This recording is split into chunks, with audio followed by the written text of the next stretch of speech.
अऊज़ुबिल्लाहिमिनश्शैतानिर्रजीम बिस्मिल्लाहिर्रहमानिर्रहीम। मुअज़्ज़िज़ नाज़रीन, अस्सलामु अलैकुम वरहमतुल्लाहि वबरकातुहू।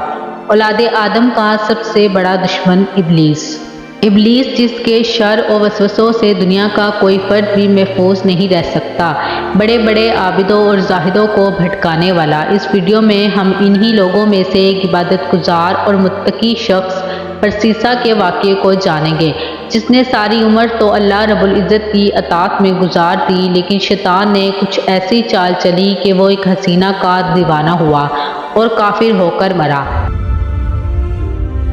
इस्लाम की आमद से कबल कौम बनी इसराइल में बरसीसा नामी एक निहायत इबादत गुजार और परहेजगार बंदा रहा करता था। ये एक नामालूम और छोटे से गांव का रहने वाला था। इस शख्स ने अपनी ज़िंदगी के 60 साल अल्लाह रब्बुल इज़्ज़त की इबादत में गुजार दिए थे। सारे इलाके में बरसीसा की इज़्ज़त और एहतराम की निगाह से देखा जाता था। एक मरतबा बरसीसा के गांव के 3 नौजवानों को जंग पर जाने की नौबत आई। इन तीनों की एक जवान और खूबसूरत बहन भी थी, लिहाजा वो अपनी बहन को अकेले छोड़कर जाने पर रजामंद ना थे। वो चाहते थे कि कोई ऐसा शख्स हो जो इनकी गैर मौजूदगी में इनकी बहन की देखभाल करे। लिहाजा गांव वालों ने उन्हें मशवरा दिया कि तुम अपनी बहन को बरसीसा की सरपरस्ती में छोड़ जाओ, क्योंकि वो बहुत मुत्तकी और परहेजगार है। इस मकसद के लिए ये सब मिलकर बरसीसा के पास गए और इससे लड़की की रखवाली पर रजामंद करना चाहा।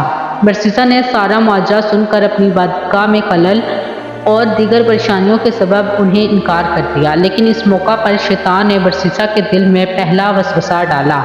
शैतान ने बरसीसा की नरमदिली से फ़ायदा उठाते हुए इसी सरगोशी की, अगर ये लोग तुम्हारी ही तरह कोई नेक आदमी ना ढूंढ सके और इस लड़की को किसी गलत आदमी के पास छोड़ गए तो इस लड़की की ज़िंदगी ख़राब हो सकती है और तुम भी इसमें बराबर के ज़िम्मेदार होगे। बरसीसा शैतान के इस वसवसे में आ गया और अगले ही दिन इसने इन 3 नौजवानों से इनकी बहन की रखवाली की जिम्मेदारी कबूल कर ली।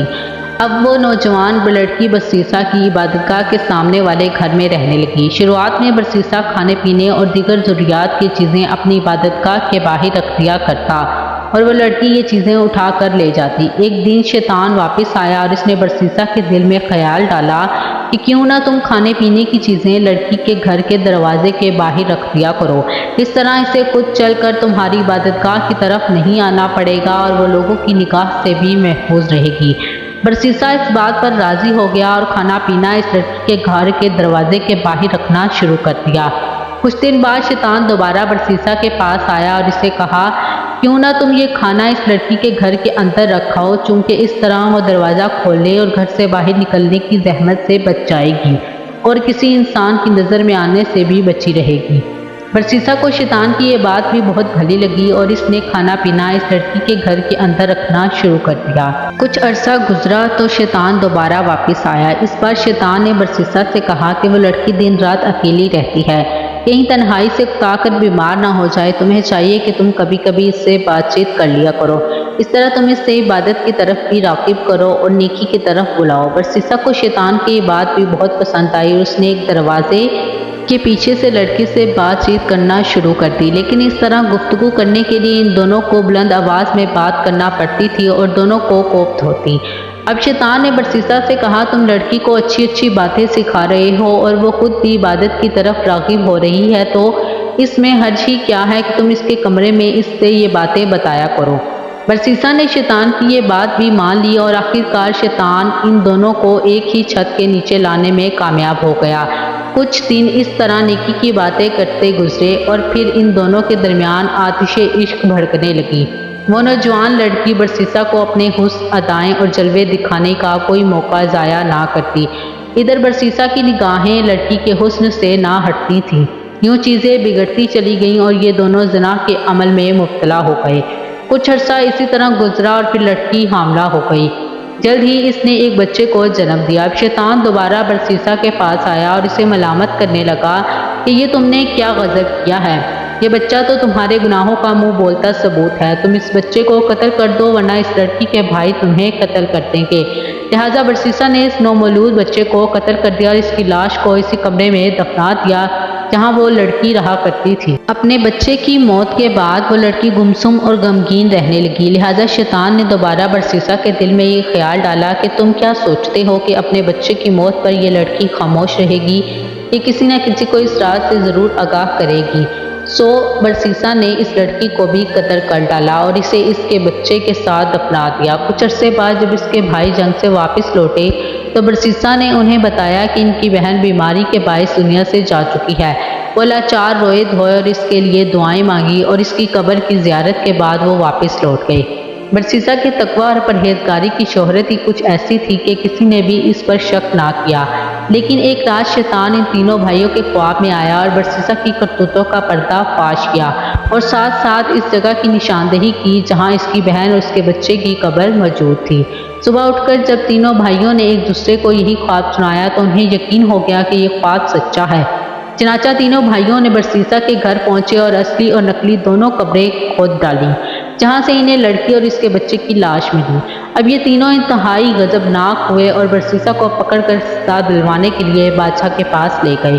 برسیسا جانتا تھا کہ اب اسے کم سے کم موت کی سزا ملے گی۔ شیطان اب آخری مرتبہ برسیسا کے سامنے ظاہر ہوا اور اب اس نے برسیسا کو اپنی حقیقت سے آگاہ کر دیا۔ یہ مشورہ دیا کہ اگر وہ سزائے موت سے بچنا چاہتا ہے تو شیطان کو اپنا آقا مان کر اسے سجدہ کرے۔ برسیسا نے موت کے ڈر سے یہ عمل بھی سر انجام دیا اور شیطان کو سجدہ کر بیٹھا۔ اب شیطان نے برسیسا سے کہا، میرا تجھ سے کوئی تعلق نہیں ہے، میں تو اللہ رب العزت سے ڈرتا ہوں جو تمام جہانوں کا رب ہے۔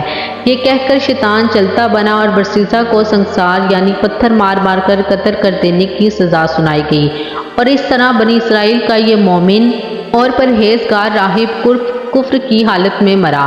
ہمارے لیے اس واقعے میں بہت ساری عبرتیں موجود ہیں کہ شیطان کس طرح ایک عابد اور زاہد شخص کو بھی گمراہ کر سکتا ہے۔ شیطان لمبی تدابیر کر کے انسان کو گناہ کے قریب کرتا چلا جاتا ہے۔ وہ ایک دوست بن کر انسان کو ورگلاتا ہے، جبکہ شیطان انسان کا کھلا دشمن ہے۔ جس طرح شیطان نے برسیسا کو غلط مشورے دیے اور اپنے وعدے سے پھر گیا، اپنے گمراہ کرنے والوں کو بھی شیطان قیامت کے دن کہے گا کہ میں نے جو بولا وہ جھوٹ تھا اور اللہ رب العزت کا وعدہ سچا ہے۔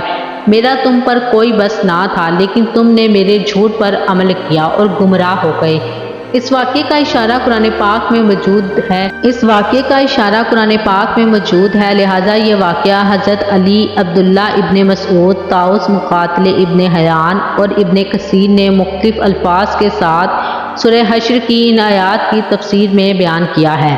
اور اس کی مثال شیطان کی سی ہے کہ وہ آدمی سے کہتا ہے کہ تو منکر ہو جا، پھر جب وہ منکر ہو جاتا ہے تو کہتا ہے کہ بے شک میں تم سے بری ہوں، کیونکہ میں اللہ رب العزت سے ڈرتا ہوں جو سارے جہاں کا رب ہے۔ امید کرتی ہوں کہ آپ کو ہماری یہ ویڈیو اچھی لگی ہوگی، اور اگر آپ کو ہماری ویڈیو پسند آئی ہیں تو ہمارے چینل کو ضرور سبسکرائب کریں، بیل آئیکن کے بٹن کو بھی دبا دیجیے گا تاکہ ہر نئی آنے والی ویڈیو آپ لوگوں تک پہنچ سکے۔